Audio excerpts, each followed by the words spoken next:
ते बोलले की यश पचवता येत नाही. तुम्हालाही तसंच वाटतं यश पचवता येत नाही? मी वोटिंगच्या दिवशी ज्या दिवशी तुम्ही सगळे भेटलेला त्या दिवशी ह्याबद्दल बोललेली की सत्ता काही लोकांना पहिल्यांदा बघतायत खूप दिवस आणि ही सत्ता कदाचित त्यांच्या डोक्यात गेली असं. स्थानिक भाजपच्या लोकांनी अशा पद्धतीनं बोलणं ते तुम्ही त्यांना विचारा, पण एकंदरीत हे सगळ्यांनाच दिसतंय काय चाललंय. काही आगामी जिल्हा परिषदेची निवडणूक आहे, काँग्रेस कशा प्रकारे तयारी करते? आघाडी होणार की सोबत? बऱ्याच ठिकाणी आघाडी जिथे होऊ शकते तिथे आम्ही करत आहोत.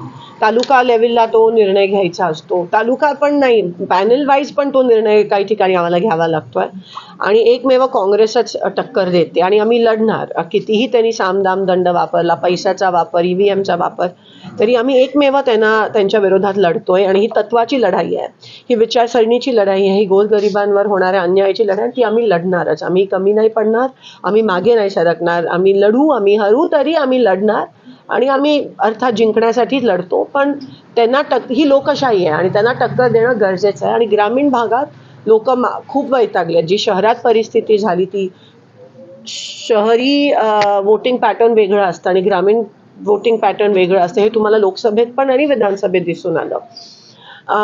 शेतकऱ्यांमध्ये एकंदरीत खूप मोठा रोष, अतिवृष्टीचे अजून पैसे मिळाले नाही आहे, ज्या ठिकाणी पडझड झाली आहे ते पैसे अजून मिळाले नाही आहेत. संजय गांधी निराधारचे पैसे वळवून लाडक्या बहिणीकडे गेलेत. आवास योजना त्या ठिकाणी झाली नाही आहे.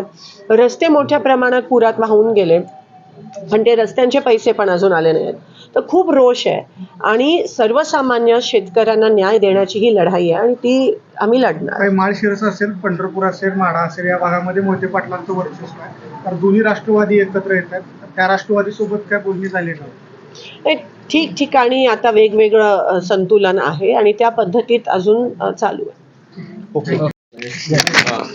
सोलापूर महानगरपालिकेची निवडणूक आता संपलेल्या आहेत. संपल्यानंतर कार्यकर्त्यांना उद्देशून आपण एक पत्र लिहिलं होतं. त्या पत्रावरती पालकमंत्री असं म्हणतात की 2 कदम पीछे नाही 50 कदम नीचे गिरे हैं आणि गिरे तुम्ही टांग ऊपर, अशा पद्धतीची टीका आपल्यावरती. खरं तर मी जास्त लक्ष ते जे बोलतात त्याच्याकडे देत नाही आणि ते पत्र जे मी लिहिलेलं ते मी माझ्या काँग्रेसच्या लोकांसाठी आणि कार्यकर्त्यांसाठी लिहिलेलं. आता त्यांनी ते कोणत्या अनुषंगाने वाचलं की ते मूळ काँग्रेसचेच होते म्हणून कदाचित त्यांनी ते पत्र वाचलं असावं आणि ते संधी साधू आहेत, ते तिथे BJPमध्ये गेले कारण का तिकडे जास्त आमिष BJPने दाखवला. पण ते मूळ मी काँग्रेसच्या माझ्या सगळ्या लोकांना कार्यकर्त्यांना जे उमेदवार लढले त्यांच्यासाठी ते पत्र होतं. निवडणुका संपलेल्या आहेत, अशा वेळेस निवडणुका संपल्यानंतर जनतेनं कौल दिला तर विकासाची कामं त्याच्याकडून झाली पाहिजे. मला असं नव्हतं, अजूनही विरोधकांवरती टीका करण्यातच ते व्यस्त दिसत आहे. त्याच्याकडे आपण तेच त्याच्यावरून कळतं की त्यांची संस्कृती काय आहे आणि ते कोणत्या पद्धतीत हे इलेक्शन लढले. आणि मी एवढीच विनंती करते आणि मी वारंवार करते की सोलापूर हे प्रतिष्ठेचं शहर आहे. सोलापूरची एक सांस्कृतिक शहर आहे, त्याची पातळी हे बाहेरच्या लोकांनी येऊन